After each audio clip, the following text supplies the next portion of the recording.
You crack out of your egg and immediately feel something wrong inside your skull, like someone's pulling your head bones apart from the inside.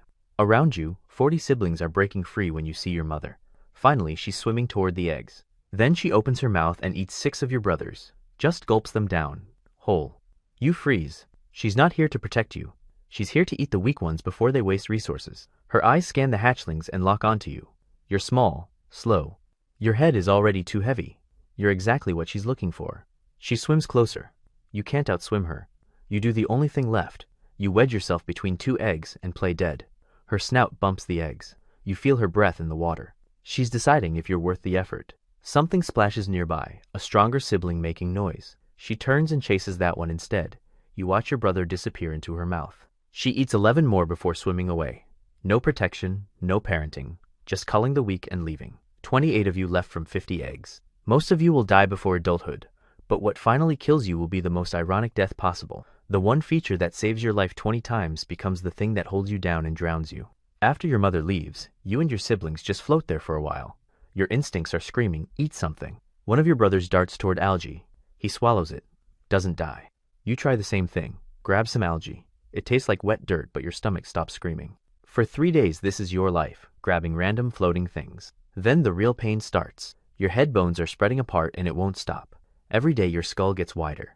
Every day your neck muscles burn from holding the weight. You watch one of your sisters whose head is growing wrong, one side wider than the other. She swims in circles, can't control direction, keeps bumping into rocks. A 6-foot croc thing slides out of the mud and grabs her in one bite.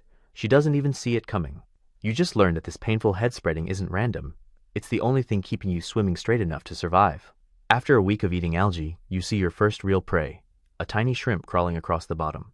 You lunge at it. Miss completely. Try again. Miss. Your wide head makes you clumsy. You try 5 more times before you finally catch one. It's the best thing you've ever tasted. You spend the next 2 weeks hunting shrimp and learning how your body works. Your 4 legs are basically useless. They're like little paddles that barely push water. Your tail does most of the work. Your head just makes everything harder. It's like trying to swim forward while someone tied a plank to your face. You're hunting shrimp near the bottom when you spot something better.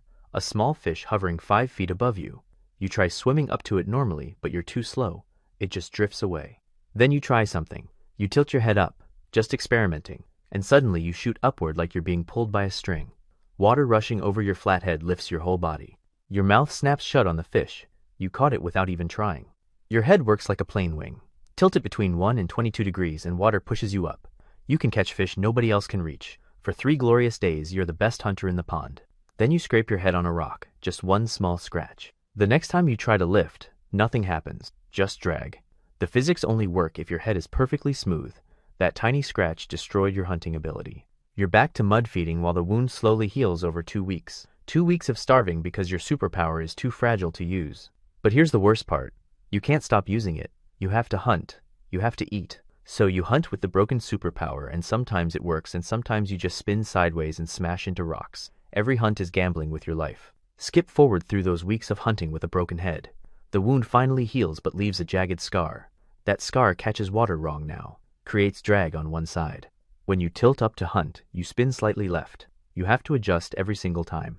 But something else is happening. Something worse. Every breath feels thinner. Your lungs work harder for less. You don't know it, but the oxygen in the air is dropping from 30% to 25%. Your body was built for rich air. Now it's being slowly taken away. You're gasping more, tired faster. Every hunt leaves you exhausted. The ponds are shrinking too. You watch the water drop inch by inch every day. You need to find a burrow before it's too late. You and 7 others dig into mud near the deep end. You're wedged in there, finally resting when you feel it. Vibrations above, heavy footsteps, digging sounds. Light breaks through. A massive clawed hand tears through the roof. 13-foot monster with a sail on its back. It grabs the one next to you, a female you'd been hunting with.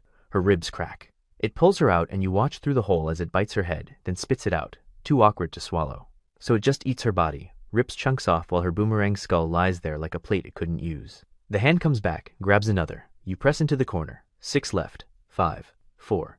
You're counting down to your own death when you hear something. Another monster roaring outside. Bigger. The hand stops, and you hear it run away. You're lying in the destroyed burrow, covered in your friend's blood, knowing that even if you survive today, you still can't breathe right. The air is still getting thinner. This is just a delay.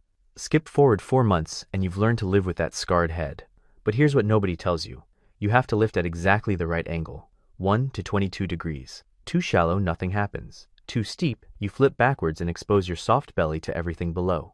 You're hunting when you tilt up toward a fish. Perfect angle. You're rising fast. Then something charges from directly underneath. That 6-foot croc thing. You're committed to the lift. Can't change angle mid-flight. Its jaws open. You twist at the last second. Teeth scrape your side, tearing skin. You hit bottom, bleeding. Your superpower almost got you killed because you couldn't see below you. The wound gets infected. For 3 weeks, you're too weak to hunt. You eat mud and algae and whatever floats past. When the wound finally heals, you realize something horrible. Now you have 2 scars that catch water wrong. Your lift is even more broken than before. Every time you use your superpower, you risk breaking it more. Every time you break it, you starve. Every time you starve, you have to use it again. There's no way out. Skip forward 3 months and the big drought is starting. Water dropping fast. You watch the fish die first, not enough oxygen. Then you watch the other amphibians walk away. They have strong legs. You have paddle feet that barely work. You try following them. You drag yourself onto land and make it maybe 30 feet before your muscles give up. It takes you 4 hours to drag your body 30 feet. You're plowing a trench with your face because your head is too heavy to lift. You turn back to the shrinking pond and watch them leave. All of them. Walking to safety you can't reach because your body design won't let you. The pond is shrinking to a puddle. 300 of you are stuck here. You're packed so tight you can't move without hitting someone. The water's turning green with poison algae. You're suffocating in water and air at the same time. Every morning there's fewer of you. The sharks take the small ones. The crocs take the babies. Those sailback monsters wade in at night and drag out anyone near the edge. You're in the middle watching the waterline drop. Watching the body count rise. Watching escape be impossible because your head is too heavy and your legs don't work. You're not dying fast. You're dying slow while watching it happen. Skip forward 2 weeks and the pond is barely a puddle. 40 feet wide, 2 feet deep. 5 sailback monsters show up and start the harvest. Grab, shake, rip head off, eat body, drop skull. Next. You watch them work inward like a closing circle. This isn't hunting, this is processing. Your livestock waiting for slaughter. Bodies thrash, skulls crack, water turns red. One grabs the one next to you. You hear ribs break. Watch the body get torn apart. Watch the head get spit out because it's too awkward to swallow. The thing that's supposed to protect you just makes you easier to process. They figured out how to eat around it. You're next. The monster reaches for you. Then another monster slams into it. They fight over territory. Their thrashing creates a wave that throws you toward the edge. You drag yourself toward a rock with a gap. You're crawling, exposed, definitely going to die. You're 5 feet away, 4 feet, 3. Your muscles are done. 2 feet, 1. You wedge under the rock as claws slam down where you were.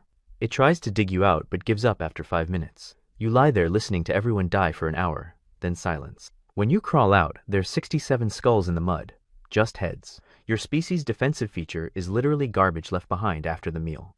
You survive 2 more weeks barely alive. Then the rain comes. Massive storm. Flash flood. The dried rivers explode with water. For the first time in months, deep water, real water.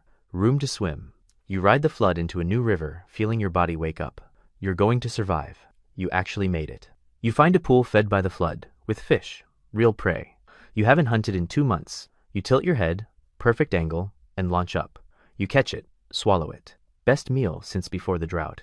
You're swimming around this new pool feeling almost happy when you notice something. The pool has rock walls, smooth, only one way out, a narrow channel at the far end. You swim toward it to explore. The channel is 10 inches wide. Your head is 17 inches wide. You stare at it for a full minute before trying.